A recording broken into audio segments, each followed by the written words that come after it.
Assalamualaikum warahmatullahi wabarakatuh. Teman-teman, kembali lagi di channel YouTube saya, Khairun Imam. Gimana nih kabar kalian? Semoga kita semua selalu diberi kesehatan, kemudahan, dan juga limpahan rezeki dari Yang Maha Kuasa. Teman-teman, di video kali ini kita akan menyaksikan sebuah gambar di mana gambar ini merupakan koran tahun 2005 yang bisa menjadi bukti pamungkas di pengadilan nanti untuk menyatakan bahwa Pak Jokowi dari awal sudah menggunakan gelar insinyur dan bukan gelar doktor Andes, seperti yang selalu disuarakan dan juga dinarasikan oleh gerombolan pembenci Pak Jokowi. Nah, selain itu, saya juga punya tayangan di mana kuasa hukum Tifa keceplosan saat tampil di sebuah stasiun TV, dan ini sangat-sangat memalukan. Kira-kira keceplosannya soal apa ya? Nanti kita simak. Karena selain itu, saya juga punya tayangan di mana Rismon lagi-lagi bernyanyi mengenai hal yang sangat sensitif dari mantan rekan-rekannya dulu. Apakah ini berkaitan dengan lendir? Apakah ini berkaitan dengan apem? Nanti kita simak videonya. Dan terakhir, kita akan menyaksikan bagaimana Refli Harun, salah satu kuasa hukum dari Roy Suryo, lagi-lagi protes terhadap Abdul Gofur. Loh. Kira-kira protes karena apa ya? Apakah hubungan mereka pecah lagi? Dan apakah benar Roy Suryo mulai jatuh miskin dan minta ganti rugi ke Pak Jokowi? Nah, sebelum kita mulai, jangan lupa like, subscribe, dan share. Dan tanpa perlu berlama-lama lagi, mari kita mulai videonya berikut ini. Nah, teman-teman, coba kalian perhatikan. Ini adalah koran tahun 2005. Judulnya, Jokowi Rudi hari ini dilantik. Nah, ini ketika Pak Jokowi pertama kali maju sebagai calon wali kota dan menang, teman-teman. Coba kita baca bawahnya ya. Pasangan Insinyur Haji Joko Widodo dan FX Rudi. Insinyur lo gelarnya lo, bukan dokter Andes. Kalau pidana beban pembuktian pada yang lapor, jaksa penuntut umum, iya. kan, yang mewakili polisi pelapor dari yang pelapor melalui polisi, terus sekarang sampai pada jaksa. Itulah yang akan membuktikan. Tetapi kemudian proses pembuktiannya antara lain menghadirkan para pelapor, para saksi, itu bagian dari membuktikannya tadi itu. Kita tidak punya bukti memang. Kita mau challenge buktinya dia karena dia melaporkan. Kita tidak punya bukti memang. Jadi selama ini yang katanya klien Anda itu meneliti apa? Itu bukti atau apa itu, ha? Aduh, kok bisa gini? Terus kata klien Anda kemarin, foto di ijazah itu bukan foto Jokowi. Nah, itu buktikan dong. Apa buktinya? Di challenge nih pengadilan omongannya. Loh, kok sekarang ngomong nggak punya bukti? Pantas saja mereka ini minta penghentian penyidikan, penghentian pengadilan. Dan pantas saja Roy Suryo terus-menerus ingin mengajukan pra-peradilan. Karena memang mereka tidak punya bukti untuk mengatakan ijazah Pak Jokowi itu palsu. Nggak ada bukti mereka. Makanya sekarang mereka ingin selamat sendiri-sendiri. Aduh. 8 perselingkuhan itu ya memang saya bocorkan. Karena apa? Ya saya sebagai manusia juga punya ingin rasa sedikit lah membalas dendam. Kok mereka bawa nama istri saya bahwa buku GEG istri saya terlibat katanya penggelapan segala macam, padahal istri saya nggak ada kaitannya megang duit, megang apapun gitu. Itulah narasi mereka yang menurut saya sudah di luar adab. Kesel serius semua kan? Bahwa ada yang selingkuh loh di antara mereka, dan itu real. Bahkan para pengacara juga tahu semua kok. Munafik kalau enggak gitu. Semua tahu. Di tim apa segala macam ya. Semua tahu. Dan itu dibiarkan. Bahkan ada yang mantan pejabat Polri juga tahu. Wow. Padahal dia sering tampil itu bersama mereka. Mantan perjuangan kebenaran untuk negara demi keberlangsungan apa. Tapi menghargai hak asasi suami orang pun nggak bisa. Enggak, menurut saya lain, persepsi saya lain. Dibuatlah satu manuver itu sehingga Refli Harun jadi naik di perkara ini. Seolah-olah dia dewa penyelamat. Dewa penyelamat. Ya. Sepertinya memang perseteruan Rismon dan juga mantan rekannya makin panas ya. Ternyata Rismon sakit hati karena nama istrinya dibawa-bawa dalam kasus buku Gibran Endgame mengenai uang, teman-teman. Makanya itu Rismon membalasnya dengan membongkar skandal. Diduga skandal apem dan lendir, teman-teman. Waduh, perselingkuhan lagi. Padahal orang-orang ini kan selalu berbicara moral, selalu berbicara tentang agama. Ucapan-ucapannya itu sangat indah, selalu mengucapkan kalimat-kalimat yang baik.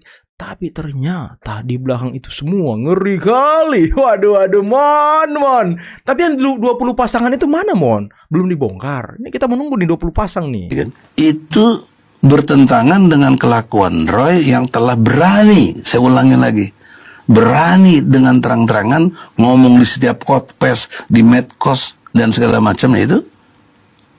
Ijazah Jokowi palsu 99,9%.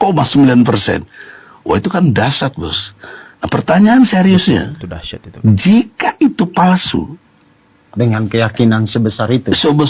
cuma tinggal 0,1% itu, kenapa dia tidak bergegas ke pengadilan? Kenapa pakai perapit-perapit? Betul. Tantang dong. Itu gentle hukum. Laporkan di polisi kalau bisa. Saya pernah di penjara juga. Nggak mau saya gitu-gitu. Apaan pernah? Saya lawan aja, ayo. Malah saya dapat blessing. Nggak diadili sampai sekarang. Ya, tapi masih tersangka. Ya. Nah, Belum lepas itu ya. Iya. Jadi itu poin. Karena tuduhan saya lebih berat, Bos.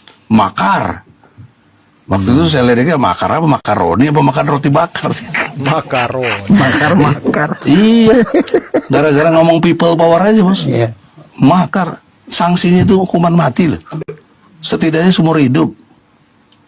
Dan paling rendah 20 tahun. Wow, tapi masuk akal sih. Roy ini takut banget masuk ke sidang pokok perkara. Takut banget ya, teman-teman. Kenapa ya? Apakah ya seperti yang kita ucapkan tadi di awal, memang dia tidak punya bukti? Ini walaupun wanita tapi bukan abal-abal ini. Baik. Ini singa ini. Mulai di polisi ditanya, apakah Bu Tifa Tifa singa. ya? Apakah Bu Tifa mau? Tidak. Apakah Bu Tifa mau minta maaf? Tidak, saya mau melawan. Di mana ketakutannya? Oh, saya takut, nggak ada. Saya mau melawan. Dan itu tanpa koordinasi dengan kami loh. Itu inisiatif dia sendiri. Ini walaupun wanita tapi bukan abal-abal ini. Baik. Ini singa ini. Berarti eksepsinya diharapkan untuk ditolak begitu. Supaya pembuktian. Saya sebagai lawyer ditolak, kita terima, nggak dilanjutkan kita terima. Tapi beberapa Namanya lawyer benar dong, ditolak atau dilanjutkan. Lah, ya bukan kan Hanya hakim dua, yang memutuskan. ditolak atau Baik, dilanjutkan. Kalau tanggapannya maupun dakwanya itu abal-abal, Ya. no zong, ya masa diterima? Kan salah sendiri bikin dakwaan abal-abal. Kok bikin dakwaan abal-abal? Udahlah, nggak usah ngomong-ngomong singa lah. Kalau takut ya udah takut ngomong. Takut, Pak. Takut, Bu. Kami takut, jaksa gitu ya kan. Kami nggak punya bukti. Ngomong aja gitu jujur ya Sidang kan. pra-peradilan kedua belum diputus, tapi pihak Anda sudah mau mendaftarkan pra-peradilan ketiga. Strategi mencicil ini apakah menurut Anda awal dari kemenangan Roy Suryo CS, Bang? Begini, saya klarifikasi dulu ya. Yang mengajukan itu tentu bukan Abdul Ghafur ya. Yang mengajukan itu adalah tim hukum Roy Suryo yang namanya Topham. Bukan Dan Abdul Abdul Ghafur. Ghafur adalah salah satu lawyernya ya, termasuk saya. Abdul Ghafur Kemudian ada diprotes beberapa lagi nama loh. lainnya, Yasena dan lain sebagainya. Itu satu. Yang kedua, yang kami ajukan untuk yang ketiga ini bukan pasal 35 ya Undang-Undang ITE, tetapi permohonan ganti rugi. Jadi permohonan ganti rugi itu menyusul Ganti rugi. kemenangan kami di dalam pra-peradilan pertama. Karena pada pra-peradilan pertama sebenarnya ada permohonan rehabilitasi dan ganti rugi kan. Tapi ganti ruginya tidak dibunyikan, rehabilitasi dibunyikan. Tetapi hakim mengatakan itu harus permohonan terpisah. Karena permohonan terpisah ya kami ajukan lagi dan rasanya tidak ada halangan untuk dikabulkan, hanya mungkin dikabulkan berapa besarnya ganti rugi itu kan, karena sudah dimintakan penangkapan sebelumnya penggeledahan dan penahanan itu dinyatakan tidak sah. Nah atas putusan itulah kami kemudian mengajukan pra peradilan yang ketiga. Mengapa diajukan sebelum putusan? Ini teknis saja, karena kan harus ada proses kan, misalnya tanda terima ya kan, kemudian pihak PN Jakarta Selatan sendiri juga harus menetapkan setelah diterimanya permohonan tersebut. Jadi permohonannya Udah habis duit apa gimana nih? Kemarin ya. Kemudian kita berharap barangkali sidang pertamanya akan ya dilakukan setelah putusan Senin nanti. Ya mungkin bisa Rabu, bisa Kamis, bisa Jumat begitu. Jadi memang kita bicara tentang waktu yang terus berjalan kan. Kalau kita misalnya ajukan terlambat misalnya, maka waktu yang dibutuhkan lebih panjang lagi. Nah nanti rekan Rifai kan marah kalau kita terlalu panjang. Bang Refli, memangnya ganti rugi semacam apa yang Anda harapkan? Ganti rugi uang, ya. Ya, bukan soal jumlah uangnya, tetapi lebih kepada pembelajaran publik bahwa ada loh hak-hak Anda kalau Anda kemudian diperlakukan sewenang-wenang oleh penyidik dalam sebuah kasus pidana, tindak pidana. Dan ini setelah kita dimenangkan bahwa penangkapan sebelumnya penggeledahan dan kemudian penahanan itu dikatakan ilegal, ya, atau dikatakan tidak sah, maka disitulah kemudian kita punya standing untuk menggugat atau mengajukan permohonan ganti rugi begitu. Ganti rugi itu ya tentu kita hitung ya betul selama proses penggeledahan, penangkapan dan penahanan berapa kerugian materialnya, berapa kerugian imaterialnya. Ya tentu ya jumlahnya juga masuk akal, tetapi bukan soal jumlahnya, tetapi pembelajaran publiknya. Ya. Kita tidak sedang cari uang dengan proses seperti itu kan. Tapi dalam permohonan ini akan disebutkan tidak angkanya nanti, Bang? Kenapa? Dalam permohonan ini akan disebutkan tidak angkanya nanti? Oh iya dong, pasti disebutkan kan. Bahkan diuraikan. Berapa, Bang? Ya nggak banyak-banyak lah, cuma ratusan juta aja paling. Oke, saya mau tanya tanggapan Bang Rifai terkait dengan permohonan ganti rugi ini yang tadi dijelaskan oleh Bang Refli. Seperti apa tanggapan Anda, Bang Rifai? Oke, pertama mungkin saya tanggapi secara umum ya bahwa kalau dari kami, mohon maaf, kami berpandangan pra-peradilan kedua maupun ketiga ini hanya bertujuan mengulur-ulur waktu persidangan pokok perkara. Karena apa? Karena jelas di pasal 160 ayat 3 KUHP yang baru dinyatakan bahwa yang berhak mengajukan pra-peradilan terkait dengan upaya paksa, termasuk diantaranya adalah penetapan tersangka itu hanya tersangka, ya. Jadi tidak ada kata terdakwa. Sementara waktu permohonan pra kedua diajukan, kita sudah ketahui bahwa perkara ini sudah terdaftar di pengadilan. Artinya Pak Roy sendiri sudah berstatus sebagai terdakwa. Nah, sehingga berdasarkan pasal 160 ayat 3 ini, ya maka menurut saya tidak ada standingnya Pak Roy mengajukan pra peradilan terkait dengan upaya paksa, termasuk pengujian tentang sah tidaknya penetapan tersangka. Termasuk juga kalau kita lihat dasar hukum yang lain ada di pasal 163 ayat 1 huruf D KUHP yang baru yang secara jelas menyatakan bahwa pra peradilan itu hanya dapat dilakukan dalam 2 tahap. Pertama tahap penyidikan, kedua tahap penegakan. Memang tugasnya yang pansos itu orang-orang yang tidak terlibat seperti ini. Bagaimana dia bukan kuasa hukumnya. Saya saksi loh. Sebentar, dia bukan saksi. Saya saksi. Dan ini yang menarik juga bahwasannya selalu diglorifikasikan nih bahwa Pak Jokowi itu kan wah dia ancam-ancam lah, ya digertak sambal gitu, ya. Wah nanti tidak diundang atau tidak diundang harus datang gitu. Ini kan kita punya adab dalam persidangan juga. Ya. Ngapain ujuk-ujuk datang kalau bukan waktunya untuk datang ataupun diundang ya secara resmi oleh Pengadilan Negeri Jakarta Timur sebagai saksi korban, saksi pelapor, beliau akan datang.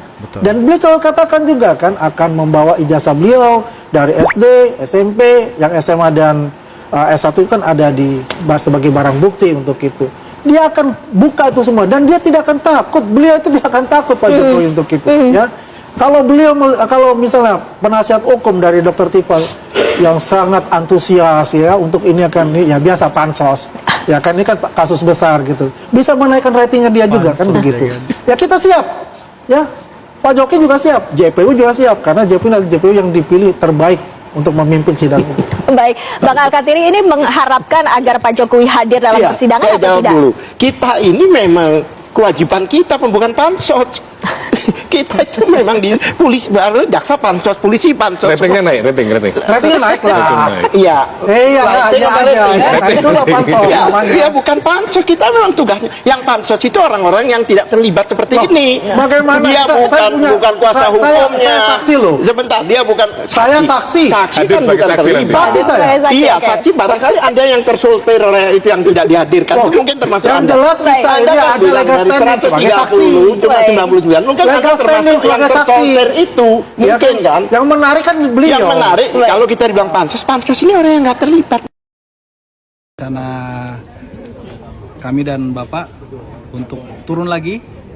Kemarin kan ke Lampung sudah. Minggu depan atau akhir bulan kita ke NTT. Jadi udah fix jadwalnya keluar.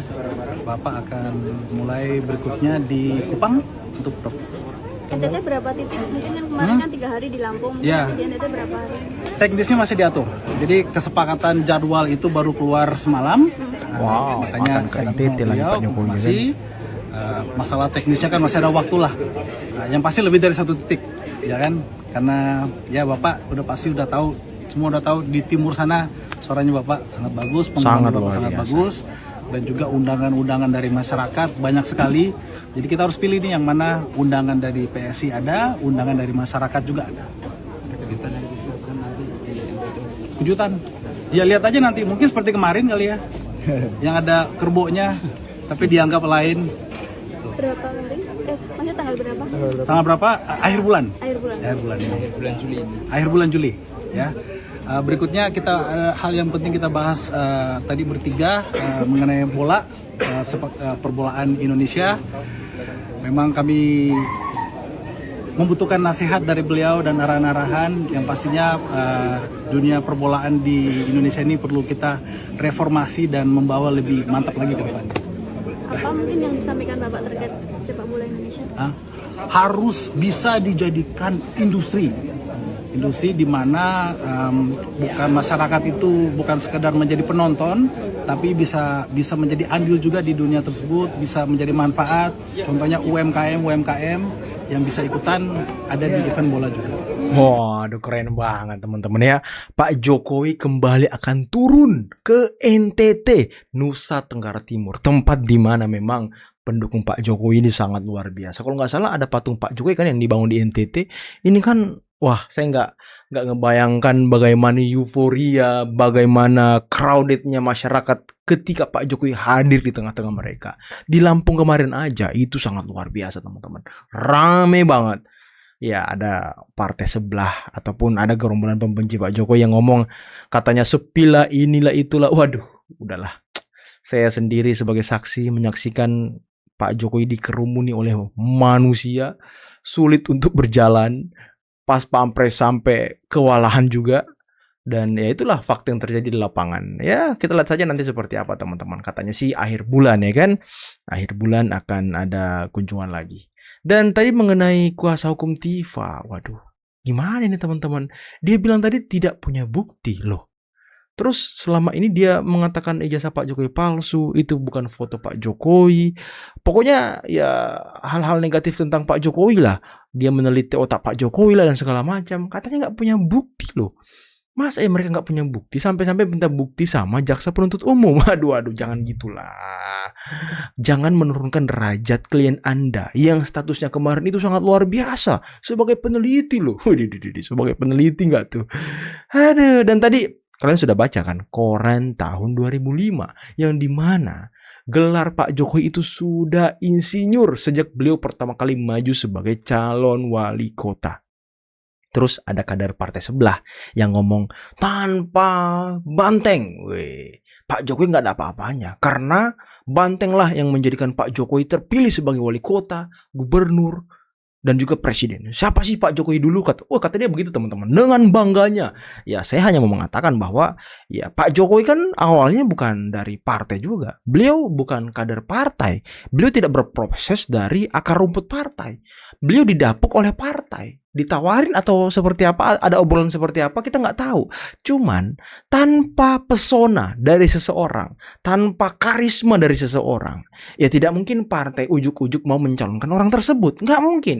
Kalau dia tidak melihat ada sesuatu yang lain, ada sesuatu yang luar biasa dalam orang tersebut atau dalam figur tersebut. Contoh misal Pak Jokowi lah. Ya tidak mungkin banteng ini ingin mencalonkan Pak Jokowi kalau mereka tidak melihat hal yang luar biasa di dalam Pak Jokowi. Kan itu logikanya teman-teman. Gak mungkin partai ujuk-ujuk mencalonkan seseorang. Gak mungkin. Mau bunuh diri dia? Kan gak mungkin teman-teman. Dan tadi Rismond juga lagi-lagi mengulik-ngulik, membongkar soal perselingkuhan. Sampai-sampai dia mengatakan kuasa hukum aja tahu. Tim kuasa hukum aja tahu. Sebut aja tim kuasa hukum apa, pasti mereka tahu. Waduh. Apakah memang di kubu mereka ini diduga sudah menjadi penyebaran ya lendir-lendir teman-teman. Karena ini sangat-sangat sensitif loh. Sangat-sangat sensitif. Dan Rismon berani mengungkapkan hal ini. Ya tapi bukan tanpa alasan teman-teman. Rismon mengungkapkan ini karena istri beliau juga dihajar sama mantan rekannya dulu. Dan mengenai, ya ini lagi-lagi mengenai ijazah Roy Suryo ini kan polemiknya semakin panjang teman-teman ya.